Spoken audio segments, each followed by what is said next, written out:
So we thought it was important that we bring you up to date on where we are on these water main breaks. We're still, I think, a little bit over 100 water main breaks. We've been having them, as you well know, all over the city. And as I said earlier this week, you know, we certainly do have an infrastructure problem, and I think most of the people who work here could tell you that.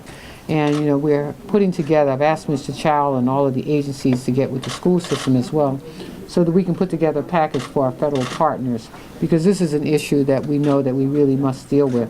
We are under a federal mandate to fix our system. We have up until 2030 something to get it done. But as you well know, this is one of the oldest pipe systems in the country. And so I wanted Mr. Child to bring us up to date in terms of where we are and what impact it's having currently on the city. Mr. Child. And let me also take a moment to introduce our Councilman Costello. Thank you for being here with us. Thank you, Madam Mayor. Well, first of all, I want to open up by thanking all my crews who've been working 24/7 for so many days now. 24/7 for real. And Let me sure. just say, not just 24/7 working on our pipe system. We've been using your crews as well to help us with the school system. So thank you all, too, for the work that you've been doing. Thank you. And of course, the county now has stepped in and offering a lending hand to us. So they're helping us within the county boundary, some of the emergency that's going on here. So in terms of the current status, we have 37 jobs that's going on concurrently, and we just the last couple of days received 64 additional main breaks. Recall a few days ago at another event, I was talking about, yes, the weather is warming up, but the reality is that we're bracing for more water main breaks, because as the ground shifts, the freezing and thawing process put more stress onto the pipelines, and we definitely see that. We have additional breaks that we're encountering. We are around 100 breaks right now as we speak, and we're going to continue to work on that. Now, regarding to frozen service lines, that means the no water calls that come into us. We have, at this point, about 1,200, slightly shy of about 1,300 locations. And we have 188 in progress right now. That means our crews are out there. We literally try to thaw the meter or thaw the line so that people can go back in service. In the last week or so, we have completed nearly 2,300 frozen services. I mean, this is a lot of work, take up a lot of people. And I just want to point to a couple of these interactive maps. Let me start by this one first. And this is something that we have put out last week. In essence, provide anyone who is interested to know what is our current progress, where are we working, what's still in queue. So what you will see is the little symbol, the man is working. That is where the actual work location is going on right now. The blue check marks are the one that we completed. The red little hydrant with pen is where it's still outstanding. So if you can click on one of them, go ahead.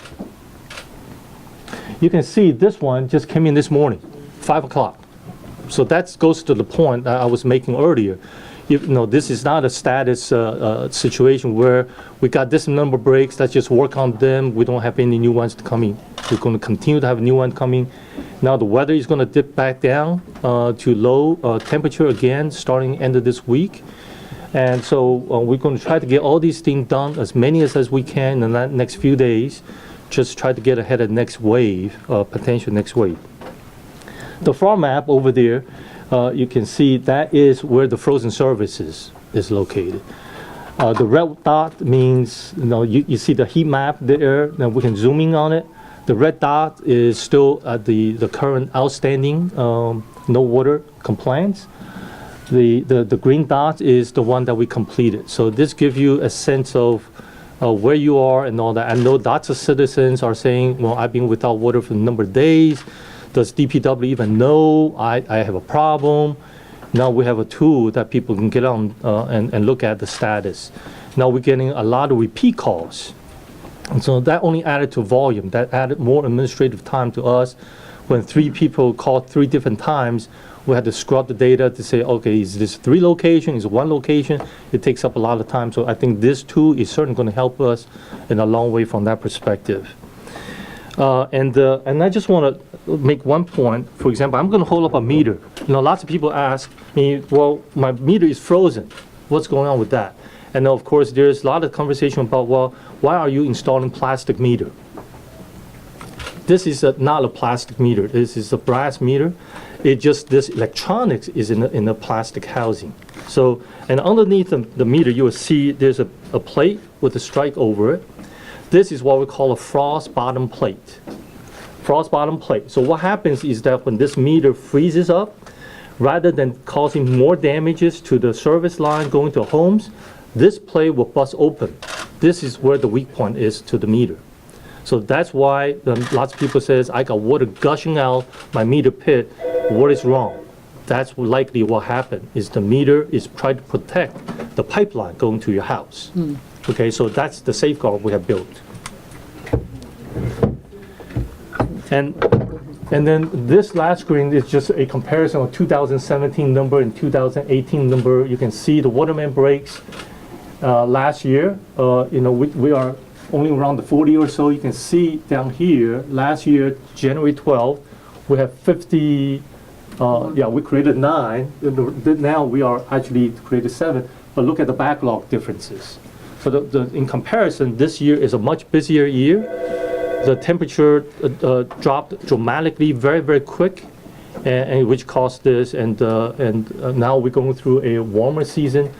So the last point I want to make is that a rapid change in temperature, whether it's going up high or going down low, that likely puts stress on the pipeline. That will cause more breaks. A gradual warm up or gradual cooling, like last year, you can see we don't have the kind of dramatic things happening last year. That's the basically is the difference. But you're saying that this weekend we're going to try to get to. Yeah, between now and Sunday, my folks, my goal is trying to get all these backlogs done. That's our goal. And we're going to do our best to do that. And I know that, when I say we're going to get that done, and lots of you is going to take it literally, that Director Chow promised we're going to get this thing done. I just want to make the point. We are trying real hard, and we're asking for citizens and our customers' patience working with us. And also one more point I think is important. The citizens who had pipe frozen or the meter frozen in previous years, it's likely that you will have problem again. So it's very, very important to recognizing a dip in temperature for extended period of time, leave the faucet at the lowest point of your home, leave it running a little bit, a stream of water, keep that water flowing, will do a whole lot of good preventing the water from freezing, which save you a lot of headache, certainly save us a lot of crew time as well. Any questions for Mr. Chow? If you see the temperatures drop 30 or 35 degrees overnight tonight, will that not present a chance for more breaks tomorrow that you'll wake up to? A one night event would not, Okay. but the multiple event following that, it would.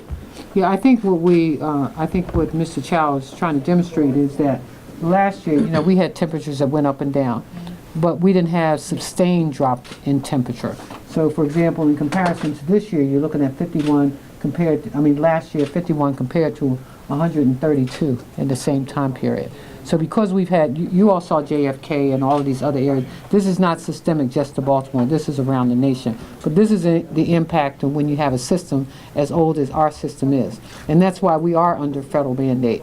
And which is why I've said to Mr. Chow, our general services folks, and even the school system people, to work with us. Let's put together a sound package to go to get monies as it relates to the infrastructure needs of this city, because we're certainly in need of infrastructure dollars.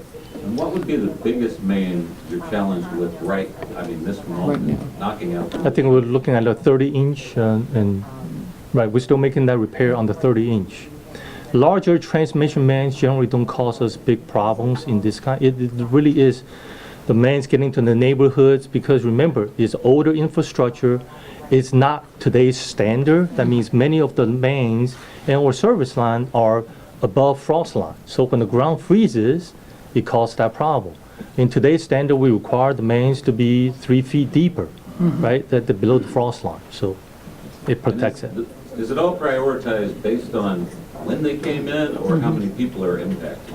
If everything is holding steady, the same or equal, yeah, certainly the first thing is the first one we're going to get. However, we recognize there are schools, there are hospitals, there are locations that has a lot of folks visiting or whatever. We generally try to get those in service first, and then work our way into the neighborhoods. There's a couple of homes, just as an example, there's 10 homes in Long Falls Road that were, some of their basements were flooded out because of this. I know you guys offered that insurance for people to pay. I know a lot of people's homeowners insurance are not paying for that. Is there Right. anything the city can do for those folks that have had flooded basements because of main lines that have broken? Well, I think in this case, they can always file the claim with our law department, and then we'll leave it up to the law department to make that determination. But clearly, I think this is a good Perfect point you brought. example. Perfect example that, you know, it's such a low cost, this extended warranty program that we pushed out a few years ago. Because we on the public side has very old infrastructure, but the private side is equally old. So I think homeowners need to consider that. And it's such a low cost and protect themselves, and for this type of sort of emergency events will go a long way. Can you tell us how many people you have out on the street at any given time? And can you tell us a bit more about the help that the county is providing, like what department, how many people? Well, we have hundreds of folks out there that are working around the clock. I mean, the crews are, 30 crews. The crew generally about 5-6 people. You do the math. I mean, it's up there. How the county is helping us is they are deploying some of their on-call contract to help us repair some of the broken water mains in the county. And the county is allocating some of their own maintenance folks to help us to resolve some of those frozen services in the county boundary. Because we supply water to the counties, which is why. Yeah. Will the city have to pay the county back for that, or are they paying? I think this is a partnership. I think this is a system issue that we're dealing with. And the city runs the system, but counties are our partners. Baltimore County is one of our 5 partners. Are you having a problem with repeat breaks and things like that? If few people say, hey, it broke, then we fixed it, now it's back in the middle. Absolutely. When you're looking at a main that may be 80 years old, and it broke right here, and we put a clamp over it, fixed it. But remember, the rest of the main, a section of a main is about 20 feet long. So if it broke right here, 5 foot in, there's another 15 feet that likely is the same age, have the same problem, went through the same sort of soil condition or traffic loading. So yeah, we have a number of those repeats. And service, individual services. Yeah, individual services as well. And that's what I'm getting to, is that if your service line froze before, it's likely it's going to freeze before. Because remember, when the home was built 80 years ago or 50 years ago, they didn't require that the line gets below frost line. So that's why we are experiencing what we're experiencing today. So DPW stepped in to help the schools with the heat and whatever. Did that mean that you got behind on the water issues?